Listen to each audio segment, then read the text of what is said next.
Hey guys, today I want to talk about clicking or click timing in KovaaK.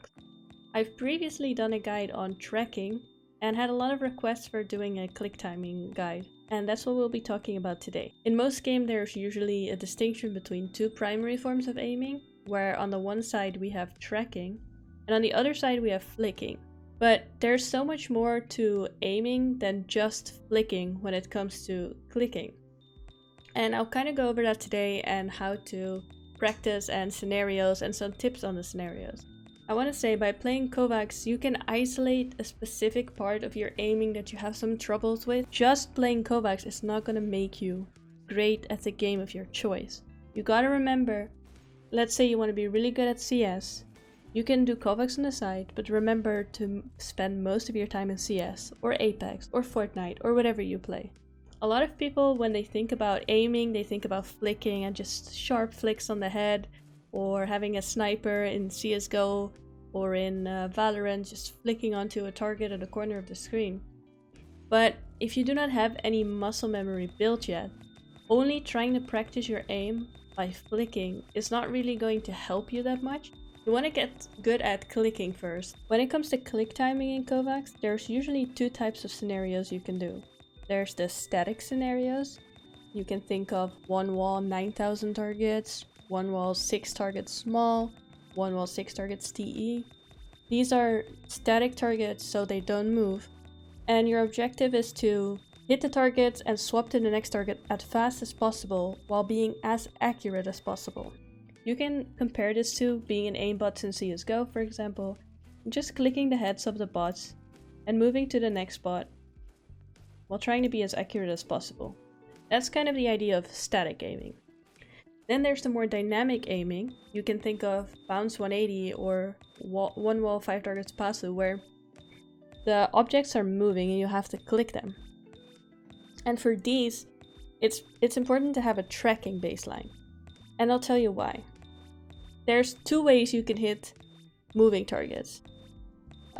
First is to have a good crosshair positioning. And once they strafe, your target strafes into your crosshair, you click at the right time.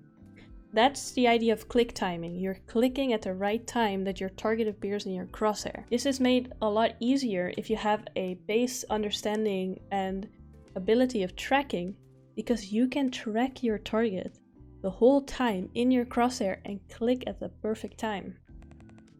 Which is why I would always recommend, even if you're a CS or Valorant player where you think tracking is not that important, it's such a good skill to have to get better at clicking. For today's click timing guide, I compiled 6 scenarios. 3 of them are static, 3 of them are dynamic, and I think all 6 of them together in a routine are perfect for getting a basis and becoming a really good click timer. I will go over the scenarios, give some tips on how to get better at them and why I chose them.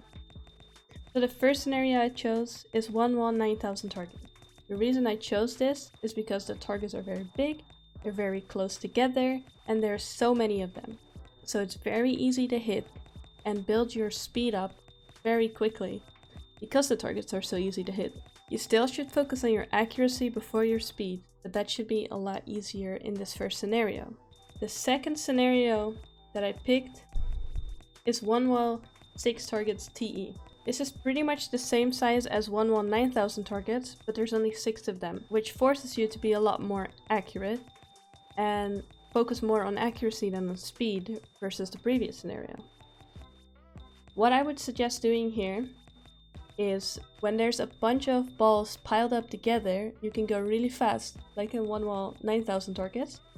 But when they're all the way on the edge of your screen and you're not confident you're going to 100% hit that, it's okay to slowly move to it and make sure you get that accuracy.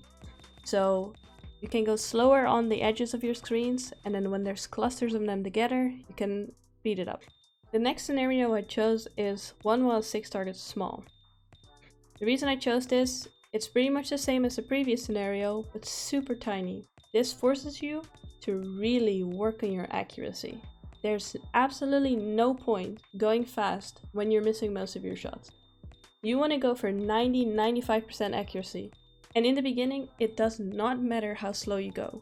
You have to learn to go slow before you can go fast. Accuracy is so much more important here. Just go from one ball to the next. Try to choose the closest ones. Don't go left corner to right bottom. You know, follow a pattern and really focus on making sure your crosshair is in the dead center of that ball before you click.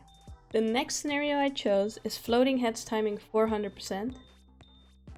And I think this is a great scenario to go from static to dynamic. This is pretty much one wall, 6 targets small, but on 3 walls instead, and the targets are moving. But the targets move in a very pretty slow and predictable way. So it's easier to hit them than maybe some other scenarios. Of course, the targets are very small, so it can still be difficult to hit. What I would give as a tip in this scenario is to look at the direction the target is moving and place your crosshair just a tiny bit in front of the target in the direction it's gonna move and click as soon as it hits your crosshair. I think that's much easier to hit than to just try and flick to a target that's moving. And this is an amazing way of practicing your click timing, quite literally. The next scenario I chose is bounce 180. It's also super popular and you'll see variations of it in a lot of benchmark scenarios. I think for this scenario it's important you have some tracking, as it's way easier if you can track the ball going up and down and then click it versus just flicking onto it. For this scenario, I think it's easiest if you hit the ball as it's coming up, as it's a consistent speed and easier to click. And when it's just at the tip of going up, just before it's about to go down, I think it's very easy to hit the targets as well. Besides that, I would just say stay to the closest targets next to you and don't try to rush things. In the beginning, just try to go really slow and hit every target. That'll help you a lot with both tracking and clicking at the same time. The last scenario I chose is one wall, 5 targets passive. Also a very popular scenario. This is pretty much the same idea as bounce 180, except it's on a wall, so you don't have to worry that much about up and down right in front of you, but it just moves all over the wall. And it's mostly one wall you have to worry about. This is a lot more unpredictable than the previous 2 dynamic scenarios. The targets move a little bit more unpredictable, and it might be harder to guess where it's going. So I think for this scenario, tracking is also very important, staying on the target and trying to click it as it's making a move to the left, right, up or down, because then it's most consistent versus when it's in a corner and it's going to suddenly move. So those are pretty much the scenarios that I chose, as I think they're very good combined to give you a good basis in clicking. And I would recommend putting these all in a playlist 5 times a day.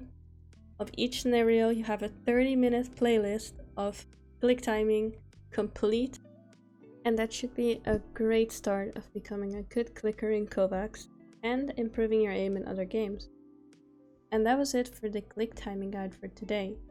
In the future, I'll probably upload more personal routines on different skill sets for different skill levels, and I will probably add a hand cam at some point because that's been requested a lot. So if you want to see that, you can subscribe. I will also be grinding in CS, in Valorant, and in other ranked games. I love grinding and getting a high rank and uploading stuff about that and guides about those games. So if you're into that, subscribe, and thank you all for watching.